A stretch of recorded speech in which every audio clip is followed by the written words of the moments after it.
guys, welcome to my channel, The Massage Tutor. My name is Joelle and this is my buddy Sammy. And today we're going to be going over the SCM muscle, the sternocleidomastoid muscle. If you're new here, welcome. And if you're returning, thank you so much for your continued support. Please feel free to like, share, and subscribe to the channel so that you always know when new videos come out. And if there's ever anything you'd like to see, please drop me a comment below so I know what kind of videos you'd like to see next. So, just so you guys know, if you're new here, I do reference this book, Trail Guide for the Body, or To the Body, Trail Guide to the Body by Andrew Biel.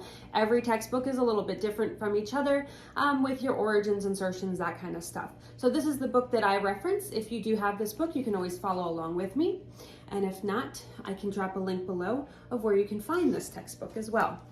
So today we're going to do the sternocleidomastoid muscle. I'm going to bring Sammy a little bit closer to you so we can see a little bit better here.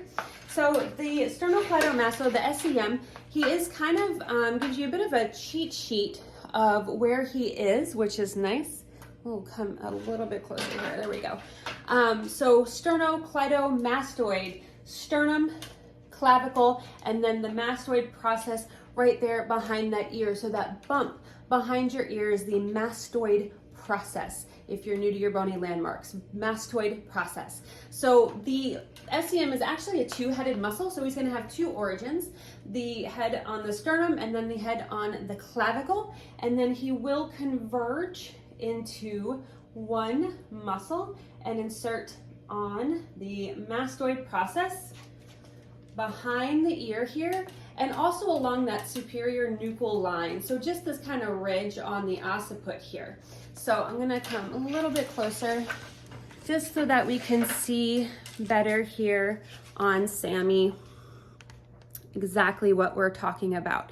So the mastoid process right here, this ridge that goes along it, the superior nuchal line of the occiput. And so again, we're going to have origin, we have the clavicular head and the sternal head. So sternum, clavicle are our two origins here. And then insert onto the mastoid process and that superior nuchal line of the occiput, that bump behind the ear and then the ridge as well. So he's really quite easy to see on the body. He is this large muscle on both sides.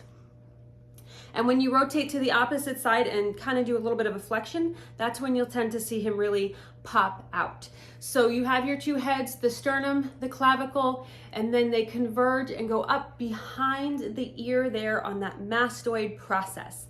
He is going to bilaterally, so meaning that both at the same time when they contract are going to flex the head and neck. Flexion of the neck there. And then unilaterally, one muscle at a time, he's going to rotate and he's going to laterally flex the head and neck.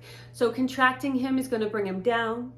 And then the contraction is also going to cause a rotation, and bilaterally at the same time, they're going to cause a flexion of the head and neck. So rotation, flexion of the head and neck, lateral flexion of the head and neck as well. Now, when all three of these happen at the same time, so we have some flexion, some rotation, and some lateral flexion, this is what is known as torticollis, or wry neck, or stiff neck.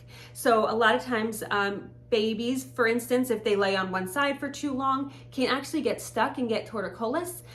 Some people are more prone to it as well. And of course, if you've ever woken up with a stiff neck and you're kind of stuck like this with no movement, a lot of times it's that SCM muscle that is the culprit for that. There are lots of trigger points along this muscle, and he also tends to cause some headaches when he is tight or when there's tension. So feeling along him, you'll sometimes feel these little trigger points that can help to release some of that tension and headaches. When you do find a trigger point, they do tend to go up kind of around the ear like that. They radiate pain around. So the SCM muscle, you have one on each side, of course, the sternum, the clavicle, insertion on the mastoid process there of the occiput and that superior nuchal line. So all along the back of that occiput as well. Bilaterally, we get flexion. So at the same time, flexion. And when one contracts at a time, we're going to get rotation and lateral flexion. All right, guys, that's your SCM. Any questions or anything like that, please feel free to drop a comment below, and I will see you next time.